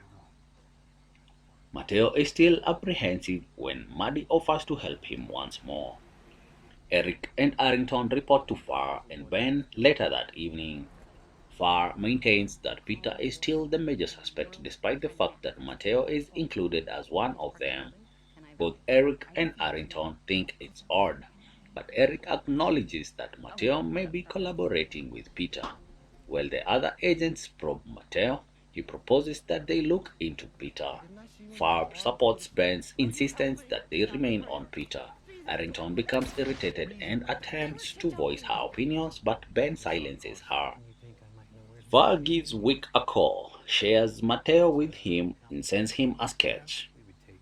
Farr believes he is an angel worth investigating, and Wick recognizes him. Wick strikes a bargain with Ellen after she breaks into his residence the next morning. They decide that she will find Matteo and murder him while Wick locates Peter to get revenge. Peter and Rose, however, are moving about. A vehicle is stolen and Rose enters the public records building. She lies about her sister being in jeopardy while charming the woman there. She assures the mother that she will speak well of her son's Berkeley application. She identifies herself as an alumni to the woman. The woman claims that since it is against their procedure, she is unable to assist. However, she surreptitiously delivers Rose the paperwork after following her out. A gang of conspiracy patriots outside identifies Peter and he departs. Rose and them argue, but fortunately Peter shows up and saves her. Rose argues back with those men, which infuriates Peter, but she maintains that she is prepared to battle for him. They return to the yacht and review the paperwork. While there, they find out that Colin overdosed on drugs and died. He possessed a key card for a P.O. box from one of the Tan Lake's subsidiaries they discover when they look over the list of things in his possession. Peter identifies the rattlesnake tattoo after seeing the picture taken following an arrest. He thinks Colin planted the bomb on the train and was killed to silence him. To learn more, they decide to go to the P.O. box. At the same time, Eric and Arrington go to see Jim, Peter's godfather, but he tells them he doesn't know anything. When he wrote an article about Peter's father being a traitor, Peter severed his relationship with him. He continues to maintain that Peter is innocent and that he is ignorant even after they show him a video of Peter and Rose fighting with patriots that was uploaded online a few hours ago. Eric requests the address after spotting a photo of Jim and Peter on a boat. If they don't learn more, Arrington fears she will be removed from the case. She wants to stay and support Maddie. To their astonishment, Peter and Rose are on their way out to check the P.O. box when they decide to check out the yacht. When they are captured, Peter tells Rose that everything will be well. The Night Agent's 8th episode opens with Peter Sutherland, Gabriel Basso, pursuing Colin in the wake of the metro explosion a year prior. To his astonishment, Colin Andre Anthony appears at his apartment when he gets home. Given all that is happening at the moment, Colin does not want Matteo to remain there. He enters another chamber to inform Wick, Ben Cotton, that the train has been stopped. Wick tells him that the vice president will handle everything and tidy up. Colin is told to keep quiet for the time being. When Colin returns home one day, he discovers Matteo dead from an overdose. He flips his wallet. Currently, Maddie Redfield, Sarah Desjardins, is fed by Colin. Chelsea, Fowler Evans Akingbola, and Eric, D.B. Woodside are persuaded not to kidnap Maddie by Peter and Rose, Lucia and Pochenan. Chelsea and Eric find out that Colin was the bomber, that Dian Farr was complicit in the bombing. Monks and Chelsea inform two cops that it was a dead end a short while later. Once the officers leave, Chelsea tells Eric that they should listen to them if it takes them closer to locating Colin. To discuss the bombing with Rose and Peter, they return to the boat. Fine, let's do it. You're Who you were guarding? No. Focus. That Worley used to work for a Turn Lake subsidiary. Okay, Worley's dead. He OD'd a... Look at that. Okay, so they murdered the wrong twin then. So curious. But you're alone. Find a way to kill him next. Plus, I've got some. Together. 2 hours. Please. Somebody. Chelsea suggests concentrating on Wooly and declines to reveal to Peter who she was watching over at the cafe. Rose claims that they obtained his files because of his unusual timing of his death and discovered that he had previously worked for a Tan Lake subsidiary. Peter informs them about the bomber's rattlesnake tattoo. Chelsea gives them a drawing of the art professor's boyfriend, who looks just like Wooly. Chelsea clarifies that Colin now goes by Mateo despite Peter's claims that he is deceased. Eric discovers that Collins had a twin when he looks at the birth certificate. Peter thinks they should verify the next of kin address from the autopsy report and implies they killed the incorrect sibling. Both of their issues are resolved if Colin Woolley is out there acting like his twin brother. Maddie makes a video in which she begs her father to acknowledge his role in the metro bombing. Colin informs her that there should have been many more victims when she is done. Because her father deserves all he has planned, she assures Colin she is with him. Woolley tells her that since they don't agree, he would treat her the same way he treated Paulo if she doesn't stop talking. Maddie's video is viewed by Wick and Dian Hong Chow. Dian believes that Ashley will give in to this man's pressure, therefore they shouldn't expose it to him. Later, he joins them and admits that he isn't doing well. Dian says he can't do the press conference, but Ashley, Christopher Shire, insists he will. Wick claims to have someone searching for the abductor. Ashley wonders why they delivered the footage to Wick alone and how he knows it is only one kidnapper. Wick informs him that the person who carried out the metro bombing for them is the kidnapper. Instead, his sibling was neutralized because his team miscalculated. Dian says they'll try their hardest to keep Maddie safe, but for now it will only need to be evaluated. They cannot afford to lose him in this battle. Dian wants Ashley. She clarifies that since this is for the nation, they must ensure that he will remain composed under all circumstances. Once they are alone, Wick and Dian chat about altering his order to take care of Wooly and Maddie. He promises to inform her. Eric and Chelsea enter the car to inquire about the PO box, but Peter and Rose remain handcuffed. This is suspected to be about the Redfield girl by the woman behind the desk. Due to their late rent, they discover a note from the client inside the box. It's likely that the client was also renting a storage facility from them. Peter explains to Rose that it is difficult to protect someone, particularly when you are unable to do it as well as you would like. They believe that their lives are due to one another. Eric is asked by Chelsea whether he has a photo of his child. He shows her and claims that for the past few years his daughter has been living full-time with his ex. This summer, he will be able to take her camping even though he hasn't been able to see her much since rehab. Eric claims that in order to see her, he had to maintain his sobriety and work.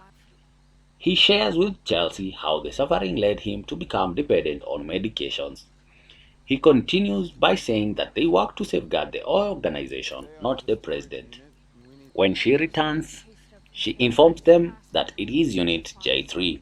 Eric opens the unit and then walks outside to let Rose and Peter out so that they may search it. What the hell was he building? Eric asks. Rose discovers a month-old pay stub for Mateo from Pikemore Security. Eric promises to give them a call.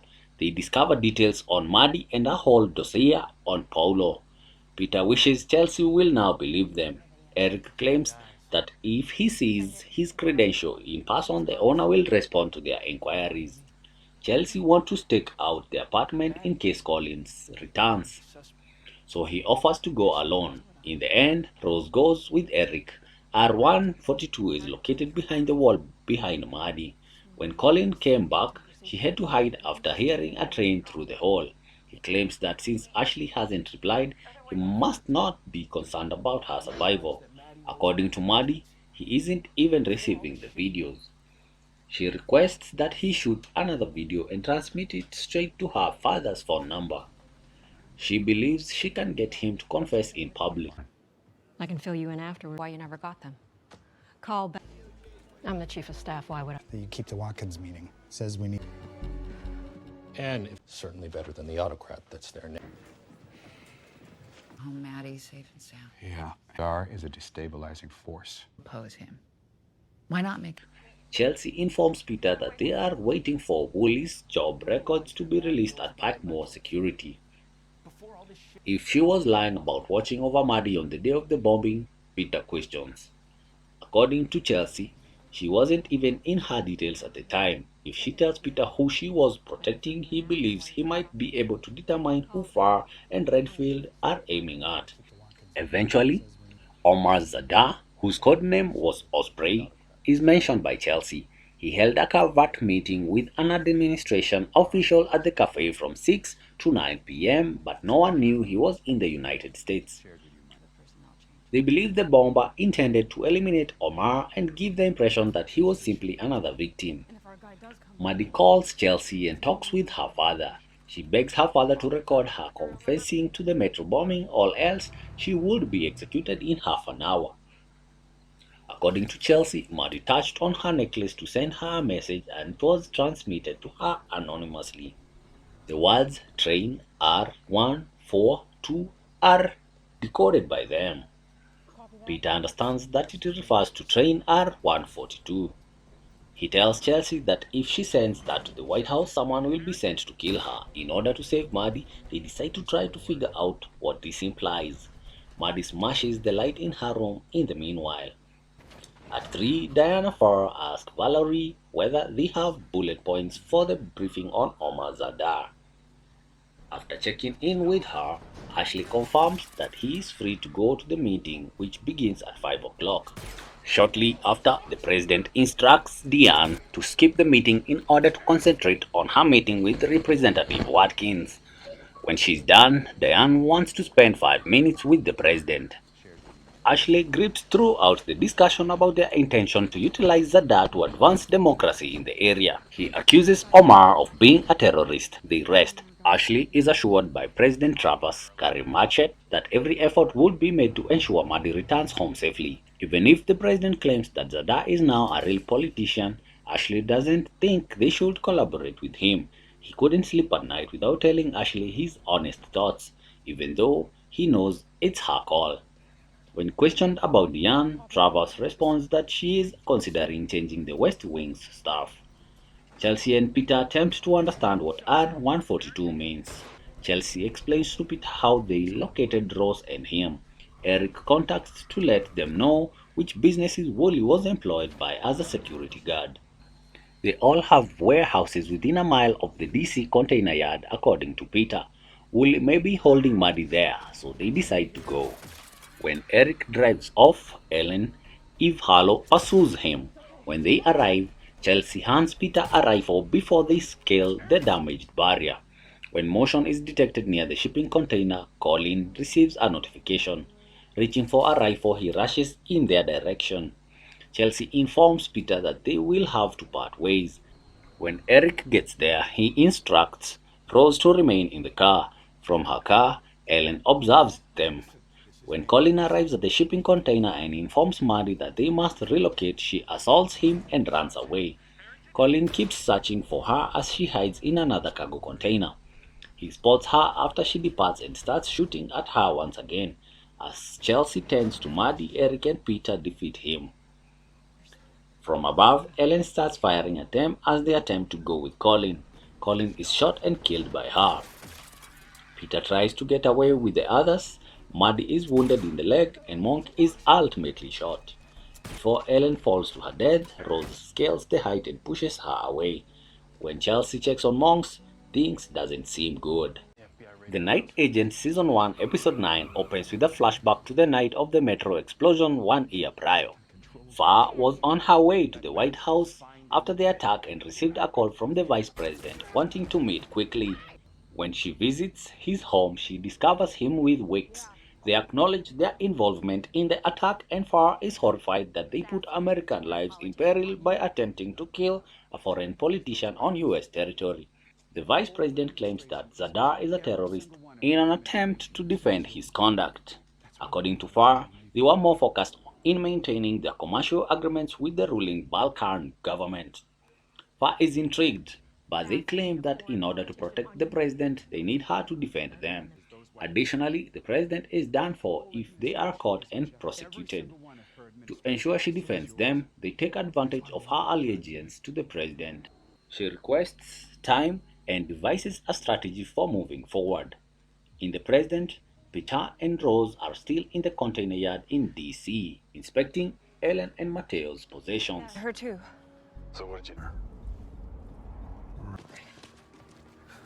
Metro bombing, but you tried to cover it up. We have to go now. I'm not leaving him. Director Willett, if I can get a message to the president or Everything. Okay? But for Rose answers Ellen's ringing phone.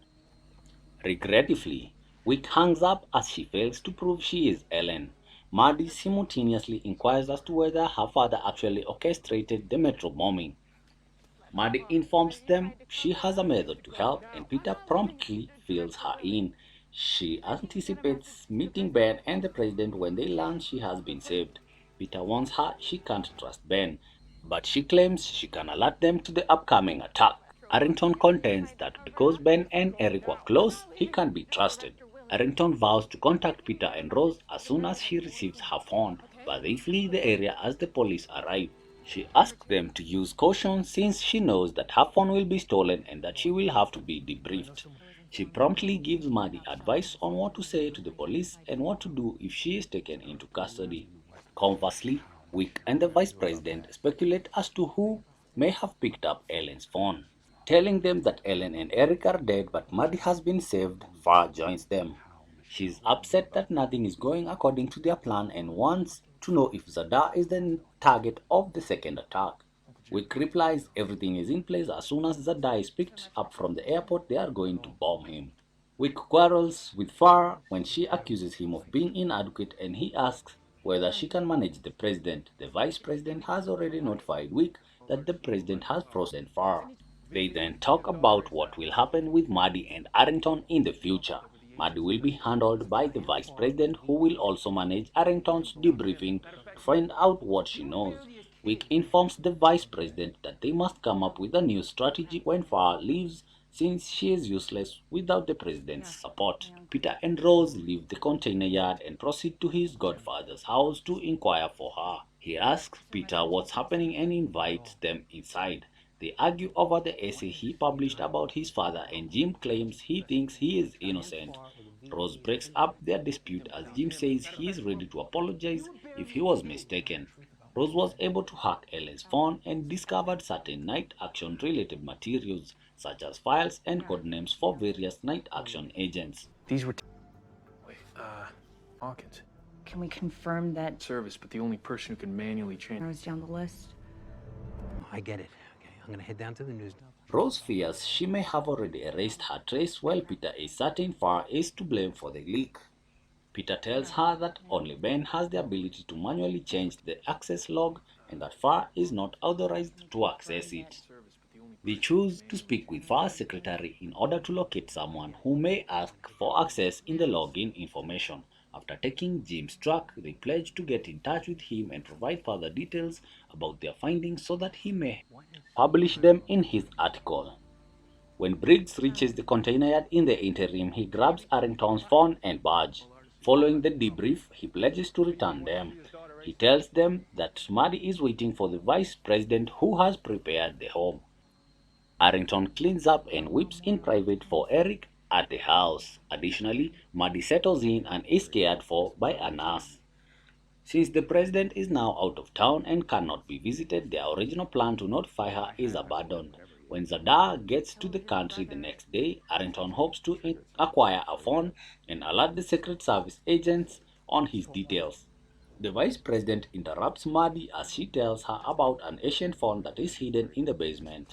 Arrington is also summoned downstairs for her debriefing.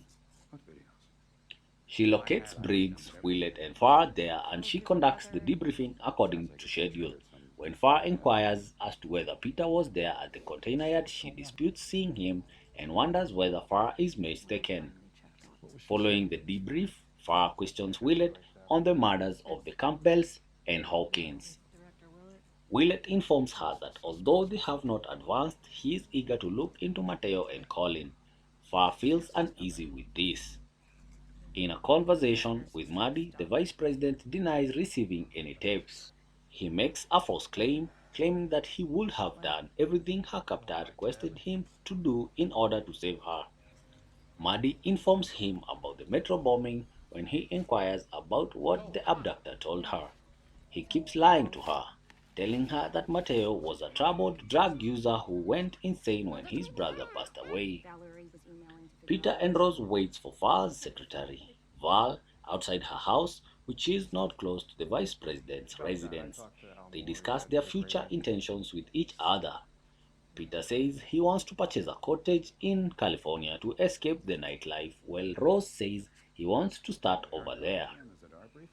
As soon as Val gets there, they break into her house and make her send an email asking for the Night Action Office's access log. After apologizing, Peter restrains her. Val doesn't think he is telling the truth about Farr. When Rose looks into Val's computer, she discovers that Farr is being frozen out by the president. Additionally, they get the access records and discover evidence that Barr disclosed details on the night agents. At the same time, Arrington is able to surreptitiously seize Zada's personal information. Regretfully, Briggs lies that Ben urged him to hold back and won't return her phone. Farr speaks with the vice president across the house and he expresses his lack of faith in Maddie. She adds that Arrington is more knowledgeable. She expresses her concern on Willett's Mateo probe. She doesn't trust him to care of Maddie, so they decide to get back together later. The vice president phones weeks after Farr departs and strikes to bargain to keep Maddie safe. When Maddie hears her father declare that he can abandon everyone by tomorrow night, she questions what he means. Her father rushes to see how she is doing after realizing that she may have overheard him. Maddie and Arrington give Peter a call after he departs to share their discoveries regarding Zada's itinerary. The president apparently changed her mind and sent Zada to a location known as Camp David. Rose informs them that the president iced out Farr. They believe that on the day of the attack, the president became aware that Zada was in danger because she overheard Peter inquiring about Arrington's protector. If Zada is going with the president, they hope that Farr and the vice president have cancelled the assault. Maddie says that since she had her father promise to grant pardons, it's like that those three have rearranged their intentions. The president alone has the authority to pardon. The vice president assumes power automatically in the event that the president is killed in the attack. They come to the realization that it is far more serious than they anticipated. Peter makes the case that Farr is the only one who can save the president. Ben is still unavailable when Arrington attempts to phone him to warn him. They are interrupted by the vice president, who informs them that they must travel to Camp David to meet with the president. Zada lands at the same moment and is brought to Camp David. Farr goes back to her home to prepare to leave the nation as things become chaotic. She is confronted by Peter and Rose, and she is surprised to learn that Wick and the vice president had altered their original plot to assassinate the president. The president is inaccessible when she attempts to phone her. In order to halt the onslaught, Peter gives her the order to transport them to Camp David. Save it. 11 years ago, Peter and his father played basketball as the night agent. Finale opened. When Alex and the other cops show up, they inform Peter that they must investigate his home. Alex responds that he is not yet under arrest when he inquires about it. For now, they only want his phone and hard disks. Peter must also turn in his phone. In the present, Hong Chao's character Dian Farr informs Gabriel Basso's character Peter Sutherland that she was unaware of the metro explosion until after it had already happened. Peter believes she is only attempting to defend her behavior when she says this occurs frequently. Although she wished she could have prevented Wick and Redfield from having the metro bombed, she was unwilling to cover for it. All this would have occurred if Travers had not requested a night action. See Chelsea too, right? That'll be out. Just follow Walter. She's in danger. Where will you be? Come on. Where is the president? They had to presume that they informed Zadar that he was the true target after learning that the Campbells had met with him. It was necessary to end the study. Peter is curious by her selection of him for night action. Dian hoped she wouldn't have to exert control over him since she believed she could rely on him. According to Rose Larkin, Lucian Buchanan, Dian killed her aunt and uncle once they discovered what she was doing. She advises Dian to express gratitude for not being in possession of the gun. Chelsea, Fola Evans Akimbola, discusses their vacation with Walter, Alexander Sandys, on the plane and inquires as to whether she ought to have brought more luggage for a longer stay. One of them responds that Galza found Ian sick when she inquired about him. Galza is a woman. Chelsea reminds them they are fresh to the details according to Walter. Although they could utilize explosive, Dian is unsure of how they would do it. More uncertainty, she argued, will make it simpler for them to reject everything. Peter believes that she chose him for night action in order to have a full person for all time. The guards won't let them in unless they are on the list for the day, so she poses outside. They'll have to ride in the trunk, Dian says. Although Rose is reluctant to assist her, Peter acknowledges that it is their only option. If he fails, Dian tells him he'll be the ideal foreman. Ashley Redfield, Christopher Shire informs Maddie and Chelsea of what will happen once they disembark from the aircraft. After telling Briggs that she has to speak with Almora, Chelsea finds out that communications are down. At Laurel, he will arrange for Ben to meet her. Maddie informs Chelsea in private that she will visit Travers by herself. When she is within 10 feet of the president, Chelsea gives her instructions to alert him. Despite not knowing where she would be, Chelsea is adamant that she will locate her. Maddie departs with her father, and Walter calls for Chelsea. Ashley claims that the president will provide further details in a moment and that she is on her way. Walter encourages Chelsea to stay put since it won't be long until she attempts to escape.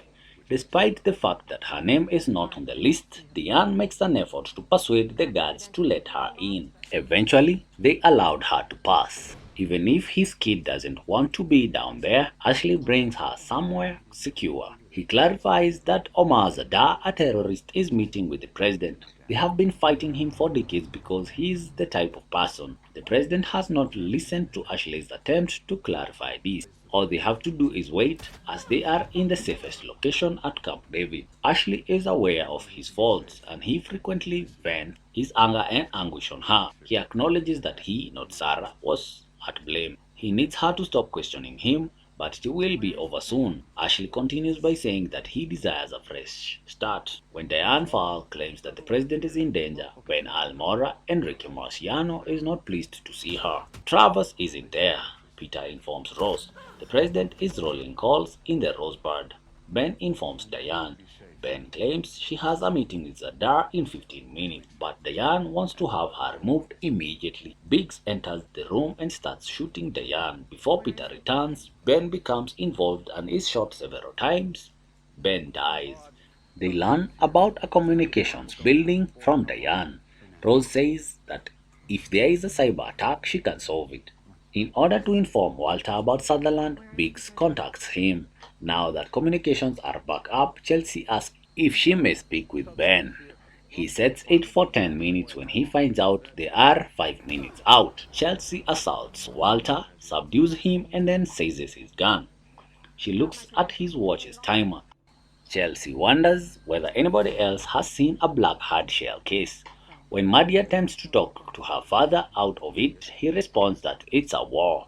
Ashley contends that the president is currently the adversary. Now he acknowledges there is no stopping it. Rose starts working on the computer as soon as she and Peter gets to the communications station. Peter fights back as the man there tries to attack him with a knife. Grabbing the dagger, Rose stabs the man in the leg. Peter throws him into a neighboring table. Peter states all of the communications must not be down as he takes his walkie-talkie after the man is knocked unconscious. Rose starts working on the mechanism for communications. Briggs calls Wick to let him know that Far arrived with Peter and Rose. Golden advises him to take any necessary action. On the radio, Peter hears Briggs inquire as to whether the matter is still open. In response, he says it is. Following the press conference, Omar would like to speak with President Travers.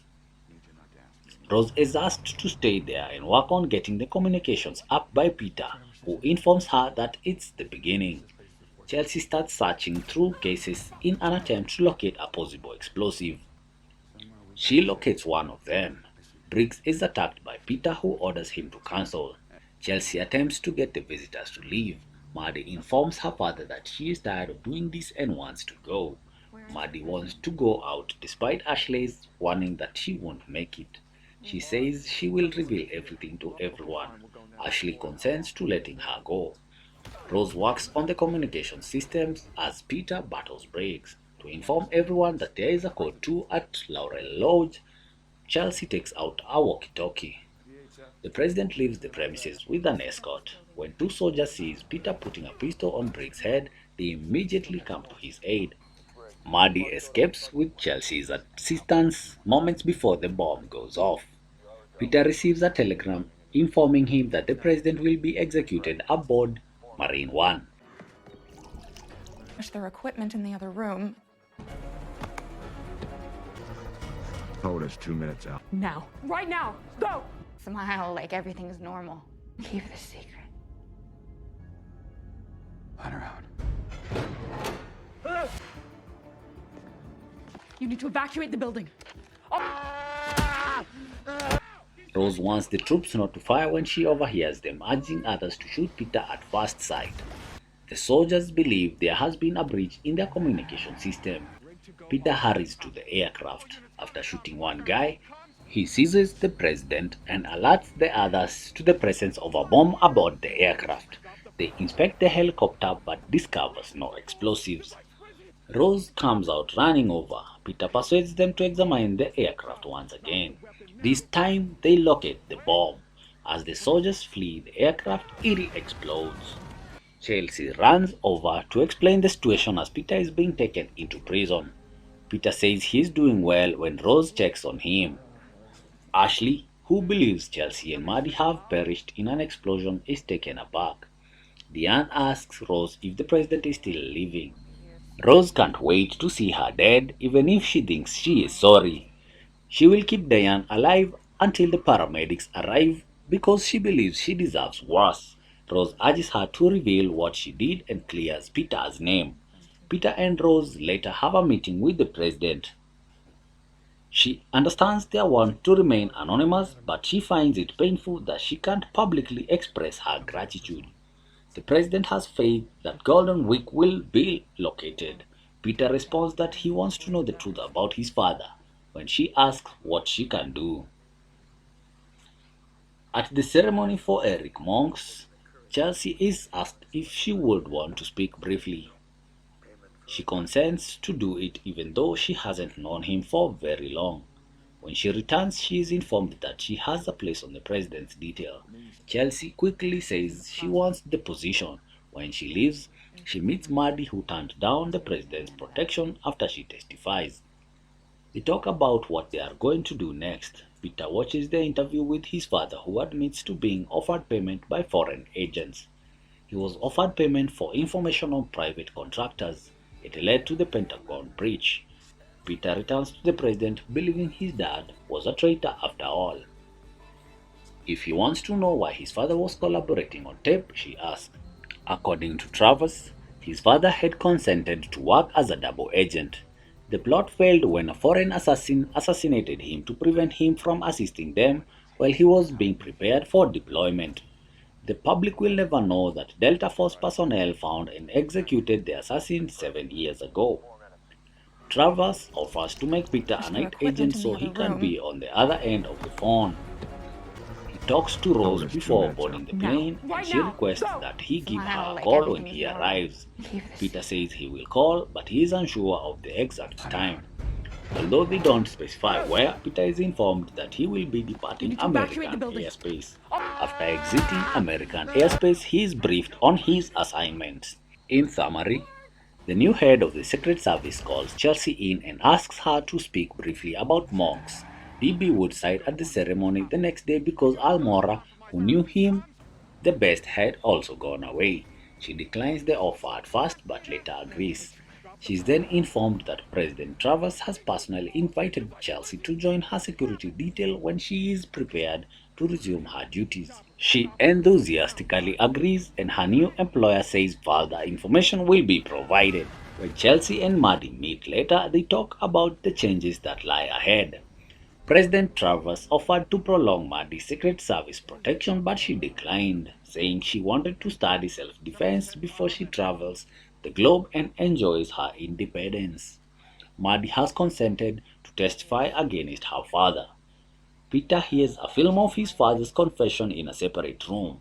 In it, he admits to providing foreign agents with information on private contractors and commercial goods that ultimately resulted in the Pentagon hack. He then talks to Travers once more about what he discovered, which was the harsh reality after he had long thought his father had died innocently. According to Travers, Peter's father consented to work as a double agent, but a foreign agent killed him to stop him from assisting the government. The assassin was then found and eliminated. Travers sees an opportunity for Peter now that he has shown himself, one that would allow him to follow in the footsteps of Rose's aunt and uncle and become a night agent. Peter and Rose give each other a meaningful kiss as they bid farewell at an airstrip. Peter promises to give her a call as soon as he can. Rose has made the decision to restart her career using all of the knowledge she has gained from this dangerous experience and the prior failure. After departing American airspace, Peter is given a tablet to unlock when he boards the aircraft. When the pilot declares that they have reached, Peter starts his task by opening the file. If you liked this recap, make sure to check out the OK TV Today's YouTube channel, where we have hundreds of recaps like this. If you want to see our newest episodes, make sure you subscribe and click on that bell so you get notification.